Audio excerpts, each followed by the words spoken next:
Hello, everybody. Welcome to another episode of the Thriving Adoptees podcast. Today, I'm delighted to be joined by Chris Johnson. Looking forward to our conversation today, Chris. Really looking forward to it, my friend. It's a joy to be with you, Simon. Grateful for the opportunity. Yeah.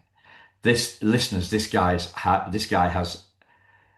Normally, it's the women that I'm kind of like I'm admiring their energy, but this is a guy with incredible energy. So him and his missus have got 10 kids, seven that they adopted from foster care, and he's just been telling me now that they've had their eighth grandchild, a grandson has been Yep. born. So two out of the eight grandchildren are adopted too, and he also, right, he finds time to lead some very important work at Lifeline in Alabama. So, welcome to the show.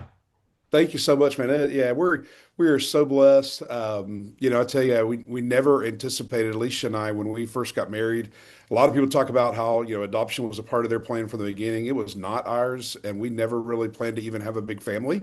And God kind of laughs at our plans sometimes. And once we dove into this world of understanding the realities of foster care and adoption, and God called us to it, we've always been kind of full throttle. Everything we do is full throttle. And so Alicia and I met in college. We graduated on a Wednesday night, got married on Saturday, started our first church ministry the next Sunday in pastoral ministry. And so that's just kind of been the way that we do things. So once we dive into something, we just kind of go all in. And Yeah, so it's been the same in the world of foster care and adoption. And now we get to come alongside families and help them answer the call as well. So yeah, yeah. thankful. So the big question, the one that I like to start off with, then, is the thriving question. So, what helps you thrive? What does thriving mean for you personally, as a dad, as a granddad, as a guy whose whole living is centered in this Yeah. space? I think, if we're to boil it down to maybe just to a sentence, I would say living as I am uniquely created to live, living, being who I am uniquely created to be, kind of living that out and walking in that. And certainly that has a lot of different facets to it. My faith is the kind of the center of who I am. And so recognizing who God created me to be and living in the full thriving to me means that I am just living kind of everything's running on the, running on the right tracks and really living in who I am uniquely created to be, living that abundant life.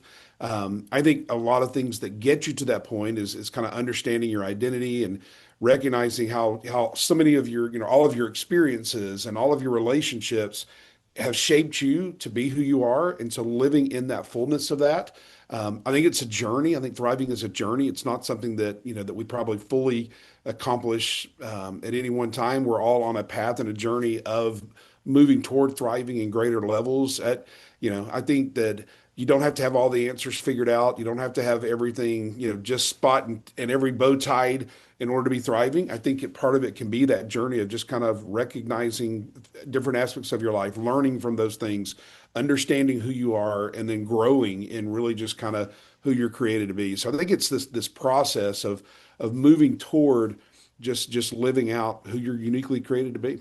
Yeah. That's a So long answer, I think, that's a long probably, but answer, but that's I good. like long answers because they give me lots to dive into, right? The, Okay. the first thing that kind of struck me is, we think of God as universal, right? Hmm. As a universal thing, a universal uh, per entity. I don't know what you use here, but I would say he's a person, yes, yeah, but okay. God as a different God from as us. a He universal. also is a spirit. The Bible, I mean, we believe that he's a spirit, so he's so much more than just an individual. But yeah, Yeah, okay. very hard to explain. Yeah, very hard to explain. But the I guess the bit that's easy to get and to compare with, right? You think of God as universal, and you leaned on uniqueness as you Hmm. described your Yep. view of Yep. thriving. So Yep. how do those two things kind of fit together? The universality of God and the uniqueness of Chris Johnson, Alicia Johnson, Yeah. No, Simon that's Ben. that's a great question. I think that when when we are created, when we come into existence, when we, from the moment that we come into this world, we each have unique giftings, we each have unique abilities, we each have unique makeups. I think that's one of the things that I love about God is He's able to create the world and hold the world together, but yet He also is interested in me as an individual, and He also plays an active role in my life as an individual. And so for me, that's really, it's awe-inspiring, but it's also comforting. And so I think that each person, when they come into the world, they've got, we certainly know that each one has a unique DNA, right? We have unique DNA that comes from, both our mother and father, and we've got these two individuals that create this new life that has a unique DNA that's only unique to their one individual. But then I think even so much more, our personality, our the things that we enjoy. There's just so many things about us that are unique to us, and so recognizing that there's certain people that are better at certain things than other people. I mean, there are people that are better athletes than I am, or there are people that are better speakers than I am, and so it's understanding who I am, and then of course as we grow and as we develop, we interact with so many different relationships. Certainly the parental relationship, and sometimes that initial parental relationship is broken, and you have other parents that enter into the picture, obviously through adoption. But so many of those relationships, different ones that we interact with, they shape us, they mold us. The experiences and the things that we go through shape us and mold us. And so there are no two individuals on this world that are exactly alike. Even people, identical twins, still have different bents and different passions and different things, that different uniqueness about them. And so recognizing kind of just that I am unique, and that I am created with a purpose, and my purpose may look a little bit different from others. I believe we all ultimately have the purpose of glorifying God and bringing Him glory, but the uniqueness of me has put me in a place to where that I can make an impact in this world, where I can influence others for good, where I can point others to helping them live out their full identity and who they are. And so, yeah, I think just, thriving is just kind of recognizing that all of these things help create who I am. And then just being the best version of who that is that I have been created to be, and living with that both that understanding, but also that passion to take who I have been given, who I have been, take who I am, and use my abilities, my passions, my giftedness to help others find their ability to thrive. It's just something that just gets me up every day. It Yeah. just really excites me to be able to take and the things that I am learning, be able to share with others and pass on to them so that they can then do the same. Yeah. Do you see, I mentioned your energy at the top of the conversation, right?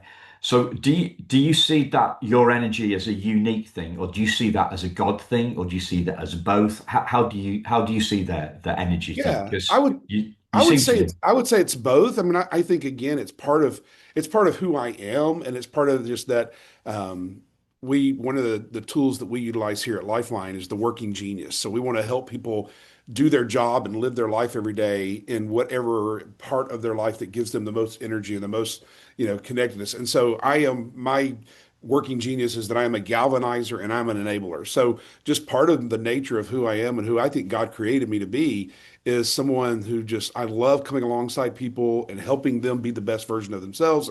I love helping them identify who God created them to be. And then not only kind of rallying the troops and getting them going, but then also kind of helping them take their next first step and kind of exploring. And so I think part of that is unique to me and just kind of how God made me. When I get into some of these things, I get energized, and it just kind of, I have to tell myself, usually my wife is like doing this to me to get, slow down, slow Okay. down. You gotta, articulate, help people understand, because I just get so excited and passionate. So yeah, I think that is, a uniqueness to me, but I think that inherently comes from how God created me, and even what His purpose and plan is for my life. I think, there's another level, I think, when, for me personally, I've done some study on this, just kind of when I believe that when a person enters a relationship with God, that we also are given spiritual gifts that kind of, again, kind of oftentimes are based on our personalities, but it's kind of that extra level where you do have this really spiritual empowering to be even to kind of go to the next level in utilizing your gifts and your uniqueness. Yeah. So one of the things that I'm looking into at the moment is this different names for the same thing. So uh, God as the same as spirit and God and Mhm. spirit and consciousness and Mhm. awareness as who we are. Does that make any does that Sure, I make understand what you're anything saying. I to understand you? what you're saying. Yeah. So I believe that's who we are, right? We are Mhm. consciousness, Mhm. and the religious name for consciousness is God, right? Yeah. Well, and I would say God would probably, from my perspective, say that Yeah. God probably sits outside of that. But I Okay. think the spiritual nature of who we are would be that exactly. I think part of us being created in the image of God is that we are created with body and soul, body, soul, and spirit. And so I think the body is this fleshly part of us. The spirit is kind of that or the soul is that kind of inner who we are, that inner being, and then the spiritual aspect of that is just kind of how we relate to our understanding of God. And so I would see us as kind of that, but I think everyone is definitely body, soul, and that soul would be that consciousness, that piece of us that's kind of that really that uniqueness in a lot of ways, the things that drive us, the things Yeah. that excite us, and those kind of pieces. Yeah. Yeah. So something I heard on the you've heard this phrase, we're not human beings having a spiritual experience.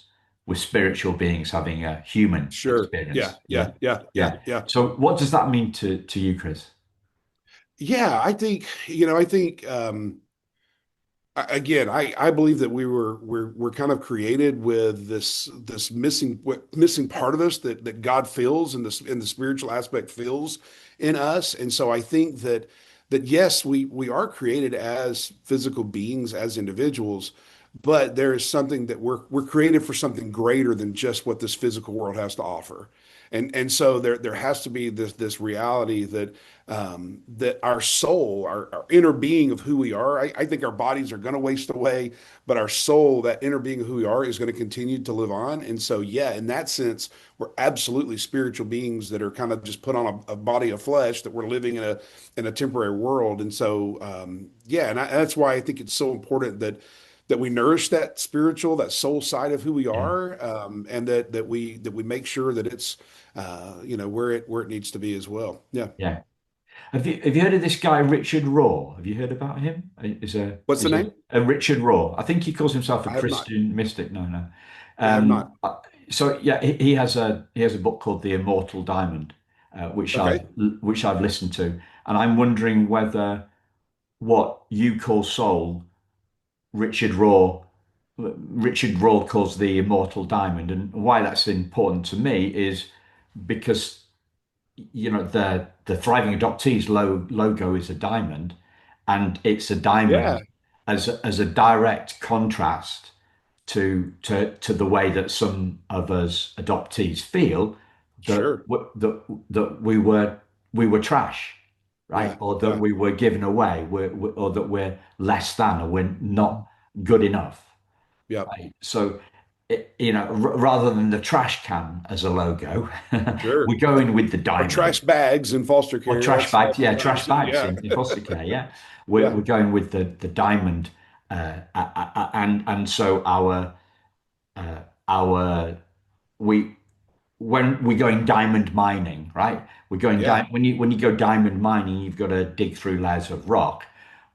And you get to the diamond, and the diamond was there all along. Yep. It just hadn't been seen, right? Yep. And whereas when we think about us as adoptees, we've got to go through layers of trauma For sure.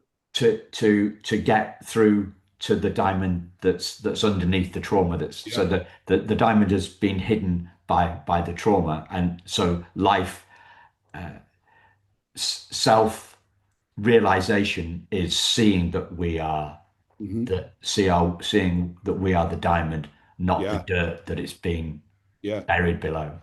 I love that. And I love that. I mean, and one of the things about a diamond too is and it's hard. It's strong. It's, Yes. it can affect other things. I mean, you can even use a diamond to cut and to shape and to grow. Yeah. And but that hardness and that resilience of a diamond was created from tons of pressure and tons of struggle and tons of difficulty. And so I love that imagery there, that yes, what's been hidden there all along and what's been created by hard things and Yeah. pressure has now produced something that is resilient and has the power to live a long Yeah. time, to stay firm and strong. So I Yeah. love that imagery there for sure. Yeah. Thank you, I appreciate Chris. you sharing that. I didn't realize that with your Yeah, logo that that was the that's kind of logo. where Yeah. that came from. But I Um, love that. you've reminded me of something that I used to say actually around this Okay. diamond thing and I'd forgotten. I'd forgotten it. When you're talking about the diamond's toughness, right? Yeah. And you use a diamond to cut. You Yeah. use a diamond to cut, right? And that's because you can't cut a diamond. Right. Exactly. So we've got if we put these two metaphors together, you've got Nancy Verrier in a primal and her primal wound, Yep. and you've got a diamond that can't be cut. Yep. Yep. So if you can't cut it, there can't be a wound. Wow. Yeah. Yeah. That's interesting to think about, and how the pressure formed it, but yet that pressure made it so strong that it's what we would consider hard difficulty. And oftentimes Yeah, we will remove things or move ourselves from difficulty, but it's those difficulties that put us in a place to where that we can be resilient and we can be strong and we can be firm and we can't be knocked aside by we can't be cut. we Man, can't be cut. that's a great Yeah, thought there. and so what we're saying that is trauma has hidden the diamond Yeah, under les like a diamond under les a yeah, rock. It hasn't harmed the diamond. yeah. It's concealed the diamond. It hasn't cut the diamond. And that's again, I think all along what we have to what our responsibility, especially as parents, and I would say especially as even greater emphasis as adoptive parents, is we have part of our role and responsibility is to find that inner diamond, find that inner piece, that piece that's been there. And I think that's the uniqueness of our kids, the uniqueness of our children, and find that what is that central piece of who they are, Yeah, that while they've lived through the storms and while all the doubt has come and all the pressure has come and the trauma and all the things, what is that inner piece of who they are that has been there all along, that needs to be revealed, that we need to kind of move the dross around and move things off and yeah, move the trash off so that that inner being can be revealed. I think that's part of our role as parents, yeah, is to call that out and then help that shine. I mean, my role as my as a dad to my kids is to help them find who they are at the core of who they are, and then create the culture and the atmosphere where they can live out who they truly are and not be cut by their trauma and not be looked at differently, not be thought ill of, but can truly live out who they are. I actually, this might be a good time to mention this. Knowing that I was coming on this, having this conversation with you today, I reached out to some of my adopted kids, and especially those that are adults now, and just kind of asked them. I'm like, what is driving me to you guys, and what are what would you say if you could be on this podcast tomorrow? And one of the things that kind of speaks to this, one of my kids, he's 27 now.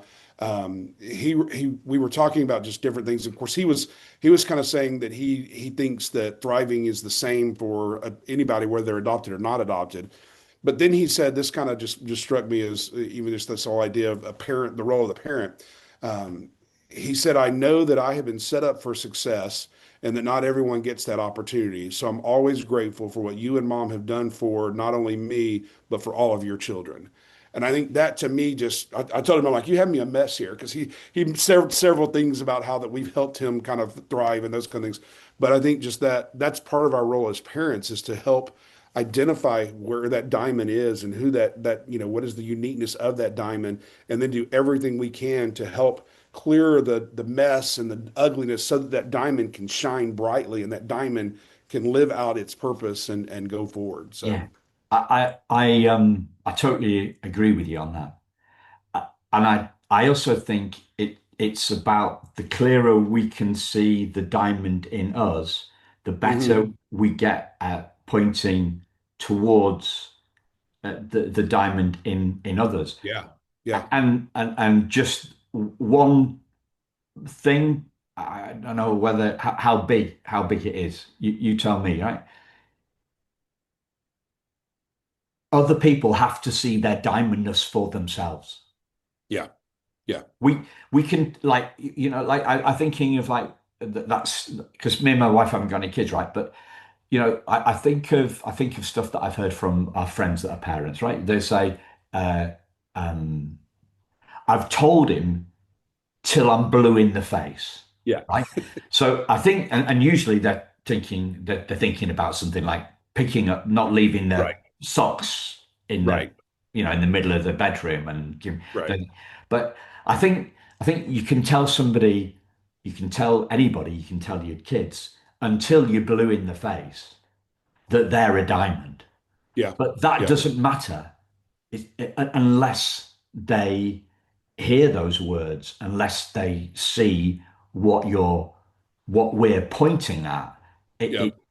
I came up with this ages, 3 or 4 years ago, right? There's no such thing as a second-hand insight. We have to see things Yep. for ourselves. So the clearer we can see our own diamondness, and the better we get at pointing other stuff out, that pointing stuff out to others, the more likely they're going to see their own diamondness. But they really do need to see it for themselves. Absolutely. It's a Yeah. yeah. Yeah, and there's certainly, I would say, the things that have helped me discover my diamondness and who I am truly on the inside. I think marriage was a huge piece of that. And I think this is why, again, we're not designed to live in isolation, because we grow in our understanding of the world around us, but we also grow in our understanding of ourselves as we interact with other individuals. So I think the process of being married and having, trying to take two imperfect people and come together to live this life together and bring even, the romance and the fuzzy feelings wear off. And then it's like you're left with two imperfect people trying to live and figure out how to live and coexist and to Yeah. thrive together. And so I think that marriage relationship certainly helps us see where our uh, weak points are, where our struggles are, where it helps us reveal, kind of get to the point of moving aside all the things. And so I think there was a certain element of that when I entered into a marriage relationship with my wife. But then when I became a dad, those things became even more clear. And I started seeing, I saw the imperfections and the things that needed to be addressed that were not where they needed to be. But then I also saw that, what, this is who God made me to be. And I can live out my purpose by being a dad who comes alongside. And so I started seeing some of those things in me that were also good things that I wanted to pass on. And so being a dad helped me kind of identify to where that now, as I walk along this journey with my children, and many, five of my kids are now married, and three of them have, or four of them have kids of their own. And so kind of along this path of helping, I think that's what we're called to be, right? We have to understand who we are, who we're made to be. We invite others into relationship, and we have relationships we come. And then as we're, I believe part of my role as a husband, as a good husband, is to help my wife discover who she is and help her thrive and help her be who she is. But then I now have the opportunity to pass this on to the next generation. And so I want my kids living in a place of victory, living in a place of thriving, living in a place where they're recognizing the things that have affected them and got them to where they are, but they're not being hindered by those things. Instead, those things are fueling them to understand more of how they've been created and more of what their purpose is. And so now I have the joy of passing that on. But if I just try to, like you said, just do it by telling them everything and not walking with them, they're never going to get it. And there's certainly, we could certainly go into a whole nother conversation on kind of the stages of parenting and how that we start off by just kind of creating that you need to do certain things because we want to protect them and keep them safe. But as they get older and as they mature, we have that responsibility to come alongside and help them understand things, because ultimately we want them to get to the place where they're making the decisions on their own to do healthy things and to live in a healthy way and to shine brightly in who they are. So yeah, I think there's this role of identifying in ourselves what things need to be addressed, what are our gifts, abilities, what makes us shine, and then walking alongside others to help them discover that about themselves, so that we then can cheer them on as they start to deal with the issues and start to shine brighter. I mean, I'm at a stage now where I am seeing some of my kids now become parents, and I'm seeing them, those that aren't parents and that may never get married or may never become parents, but they're finding their space in the world and they're finding their place in their career, and they're starting to kind of take and grow and heal and see these things. And it's really a cool place to be right now. Certainly not without its challenges, because sometimes I see them making decisions that I'm kind of like, I want to be able to jump in and help. And my role now is not to jump in and fix things for them. My role now is more of a coach and a guide.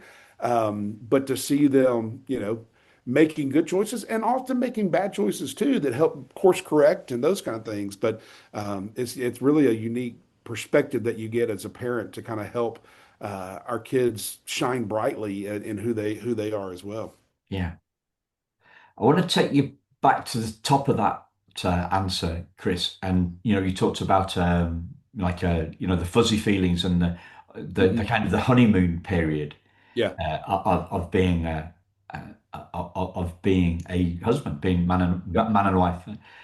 Um, I've heard that in some cases there's a honeymoon period when kids move into their house, right? yeah, When yeah, kids come to live with foster parents or adopted parents, sure. there is a honeymoon period. Was there one of those for you? Did you have that? Yeah, I think it was probably different with different kids depending on the stages of when they came into our lives. We were involved in foster care for a little over 10 years. We had more than 40 kids that came through our home, Wow. some for short periods of time, some for a little bit longer extended, some ended up being with us forever, that kind of thing. And we kind of were in a unique spot too, that most of our adopted children came to us specifically while we were foster parents. They didn't come to us as initial foster placements. They were already maybe in the system. We heard about them. Their parents' rights had already been terminated, and we felt specifically called to adopt them. So they came into our home for the purpose of adoption, not necessarily foster care. But we had kind of both over the course Yeah. of our years of experience in this. And I think with each child, you're going to have some of that. You're going to sometimes though you have kids that have been through so much that they come in and the honeymoon, the fuzzy There is no feelings are honeymoon very period. Yeah. short or there's none at all, just because of the realities. And I think, what we had the position we had to take as parents is we had to recognize that and be okay with that, that this wasn't about, we didn't do this to make us feel better. This wasn't about making, us feel fuzzy and feel great. And so we had to go, okay, this child needs some extra support and love, and we need to set aside our desire for those fuzzy feelings to really kind of embrace and help this child. But I think definitely with most of our kids, and I think there's different memories that pop in my head even as we're talking about this over the course of our life. But yeah, there were some that came into our home, and it was like they were excited to have a family. They were excited to be in a new place. They were excited to maybe have some brothers and sisters and these kind of things. But then the reality of this is forever kind of sits in, and the reality of you know, there's this struggle of wanting independence, but also knowing that you need support and care. And so there's this pull back and forth between that. And so I think that there's times that's what kind of brings that honeymoon to somewhat of an abrupt end, because we start recognizing by being a part of a family and by making myself vulnerable to a family, I am losing what I think is what I should be holding on to, because I feel like I need to hold on to my independence, and I feel like I need to hold on to everything that I have gathered for myself. And when I start becoming a part of a family, I feel like I'm losing grip on what I have been thinking in myself that I needed to hold on to. Five of the seven that we adopted were teenagers when they came into our family, so they were close to that age of aging out. So they were 16 or 17. So they had sometimes spent a lifetime living in traumatic situations or being bounced from home to home or living in group care, those kind of things. So there was this survival instinct within them that to survive, I have to stand up for myself. I have to be the voice for myself. I have to hold on to things myself. And so becoming part of a family, you're opening yourself up to a certain vulnerability. And when I opened myself up to this vulnerability before, people that should have cared for me, they let me down. And so I have to now, okay, I'm starting to feel vulnerable here. I got to grab this independence again because I don't want to let you let me down. And so there's this tug of war, I think, that causes that, that honeymoon. It's like everybody's good, everything's exciting and great. But then the reality starts sitting in, and I start making myself vulnerable or feeling vulnerable, and I have to go and grab them back onto it. Yeah. So I think part of it, and I think this fits even into the thriving conversation, part of for those kids that are in that situation, part of getting them to a place of being able to thrive is when they start letting down those walls, inviting people in. They're still maintaining their independence of who they are, but yet they also recognize the vulnerability of their need for a family and the need for others in their lives. And they can get a lot, they can go a lot further even in their independence if they have the support of people alongside them caring for them. And so there's this again kind of this dual process of them figuring that out, and we have to give them space to figure that out. I'll tell you a quick story. One of our daughters, when she came to us, she was 17. Her plan was once she turned 18, once she aged out of foster care, she was going to get an apartment, get a job, and take care of her brother, who was also in care, who was 2 years younger than her. They both moved into our home. Eventually, came to the place where we were able to adopt them. But when she came, she was very much. There's a whole story where her and her brother were featured on a 60 Minutes episode that was dealing with homelessness in Central Yeah. Florida. So in that episode, she had presented herself very strong, very capable, and she was. She had built this strength and resilience about her. And so when she came into our home, it was all about, even her social media handle was the Tigress, because she was the Tigress and she was strong and she didn't need anybody else. She was going to take care of her brother and all those things. Well, when she started feeling and realizing the love of a family and the support that can come from being a part of a healthy family, she started letting some of those walls down. And I remember when I was dropping her off for college, standing in her dorm room, and we've got everything set up, and we're about to leave, we're about to head out, and that, for any parent is such a difficult place of launching your children. But as we were about to walk out the door, I went to hug her goodbye, and she just fell on my chest and began to weep, which was not in her character, just overwhelmingly weep. And I'm like, wow, what is going on? And I said, where's my tigress? Where's that strong tigress? And she looked up at me, and I will never forget what she said, Simon. She said, I'm your tiger, but you removed my claws. And she Wow. wasn't saying that in that she was no longer strong, she was no longer firm, but she no longer had to defend herself. She no longer had to be the one, because she had now found a family that loved her and that would support her and help her. And so she didn't need to always have her claws out. She was able now to live in who she was. And so now there's this new angst of, is that going to stay? Am I going to continue to have that family? I've made myself vulnerable to being a part of a community, being part of a family, and I don't know what that's going to look like going forward. Of course, we're assured her that we are there with her, and we continue to be.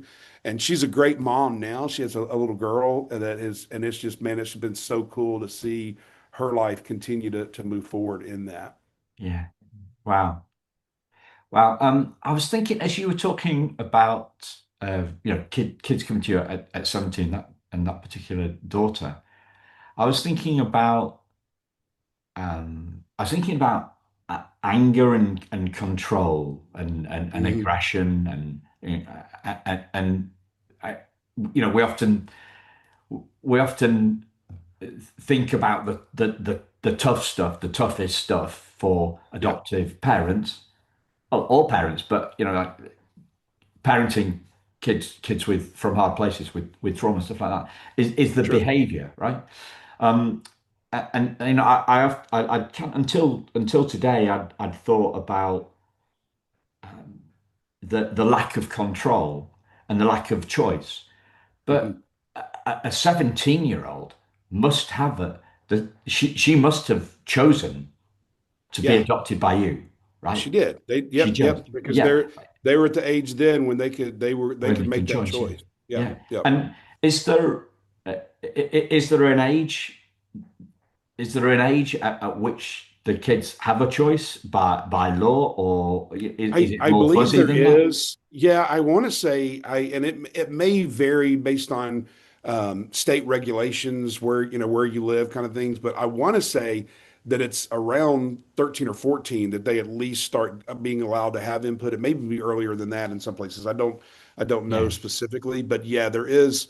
I think that as those kids get older or that are in the foster care system, the goal is that they would be able to be more involved and engaged in in determining their future and kind of what their path is. I think, I don't know if there are hard, fast numbers or if it's more at the discretion of the social workers and those kind of yeah, things to kind of, because you certainly would need to recognize the maturity level and the ability to make some of those choices. But certainly by the time they get 15, 16, 17, they absolutely are able to say yes or no. One of our sons had said over and over again that no, that he did not want to be adopted. What happened is I was pastoring a church at the time, and a little over a third of the families in our church were foster and or adoptive families. So it was just a huge part of our church culture. And so he was in a home there, had been in several homes in our church. And so he had built such a community there that his fear, once we peeled back and got to the root of it, his fear in saying that he didn't want to be adopted was he didn't want to leave the community that he had built. And so when we felt called to kind of step into his life to offer to say, hey, is this something would you ever want to be a part of our family? He jumped on that because this was what he really wanted. It wasn't that he didn't want to be adopted. It was more, again, the fear of going to an unknown. And if I say I want to be adopted, I may end up being adopted by a family in another state or another part of the state or those kind of things. And so sometimes it's important to not just take those answers at face value, but to peel back as to why.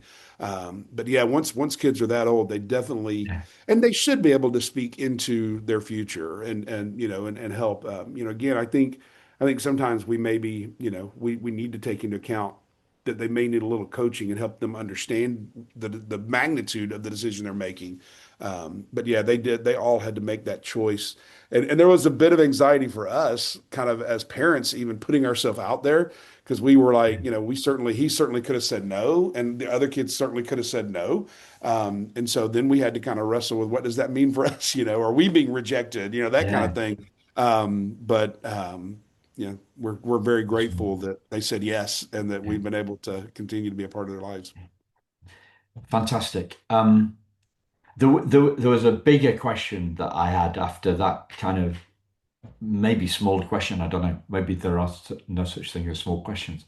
But it's a big question, and it's a complex one. But I'm going to ask it. Sure. It sounds really simple, right? So, how do we thrive despite trauma? How do we thrive despite trauma? Despite trauma, yeah, I it's a think biggie. Yeah, it is. It is.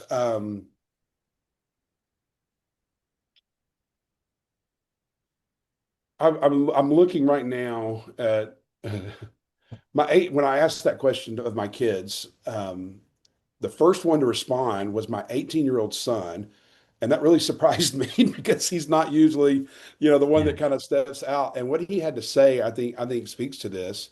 Um, he said learning to hold questions about your roots and biology without letting it control you. Healing core wounds, fear of abandonment, anxious, all these the trauma things that we're talking yeah, about, finding healing of those things, fear of abandonment, anxious avoidant attachment, care wounds of shame, father and mother wound, attention seeking, people pleasing, hyper independence. Even that list was like, wow, he's really been wow, thinking through this. He says all tends to show up in one way or another in adoptees, especially those taken as a small child. He said thriving may also just mean generally, doing well vocationally, relationally, and those things. But ultimately, thriving as an adoptee comes down to acknowledging all of the broken parts of your identity and learning to psychologically integrate that into your personality so that it doesn't run your life. So I think that last statement there, it acknowledging all of the broken parts of your identity, so all of that trauma, acknowledging all of that trauma, learning to psychologically integrate that into your personality, so letting that yeah, recognizing that how that shaped you, but not letting the trauma run your life and control your life. I think that's I was yeah, I was pretty amazed when he said that. yeah. I But think for that I think that's very insightful, and I think that's it. It's yeah, recognizing. These It things is very happen. insightful. These things happen to me, but they don't have to control me or define me.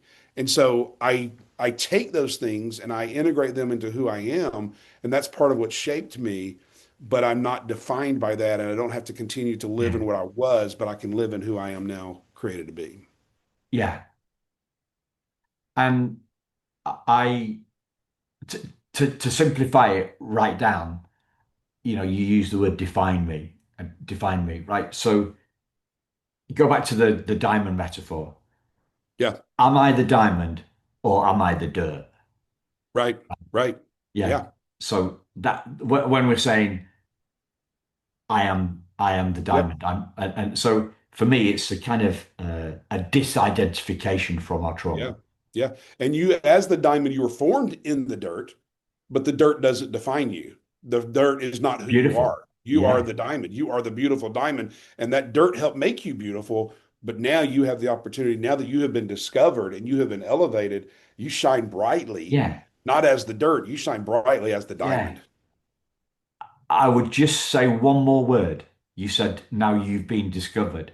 I would say now you've discovered yourself. Yeah, no, absolutely. So, Sure. like we discover something that means somebody else sees our diamondness. Yep. Whereas Yep. discovering ourselves as a diamond is that, Yep. yeah.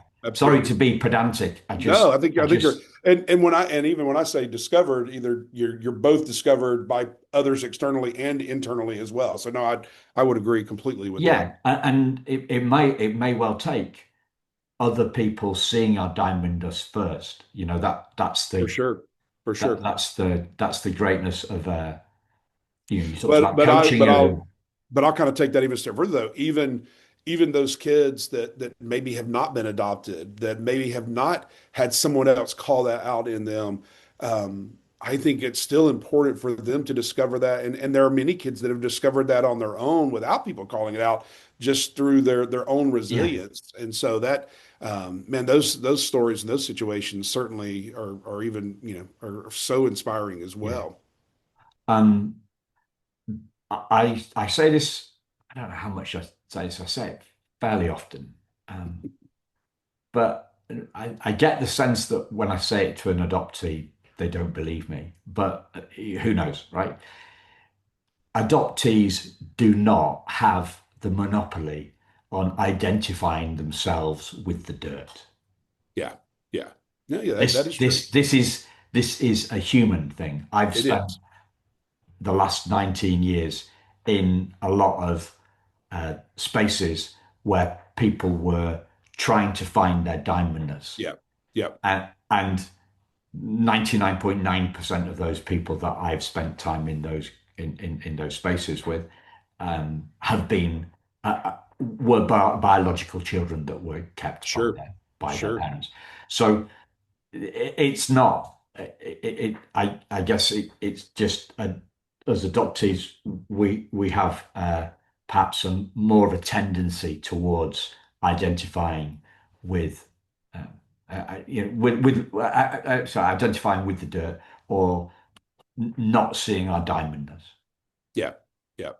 But you're right. It's the reality of so many, and that's why even understanding trauma and the effects of trauma on human development is so important right now because we used to kind of think in those siloed categories, right? It's like, oh, we need to understand trauma to help adopted kids, or we need to understand trauma to help kids in foster care, or we need to understand trauma to help kids who have experienced, born with physical maladies or those kind of things.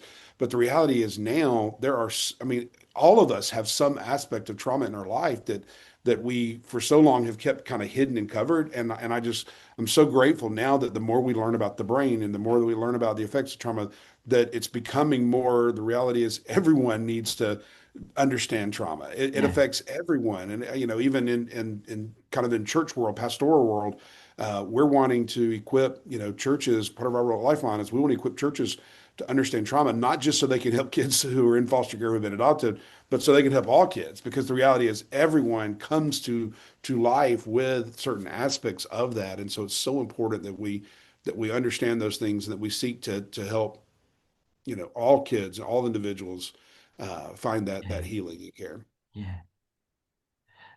That feels like a good place to bring it in, Chris, actually, with Yeah. that. that point, the universality. I mean, we started with the universe. I asked the question, Yeah, like God yeah. is the universe, and the uniqueness of Chris.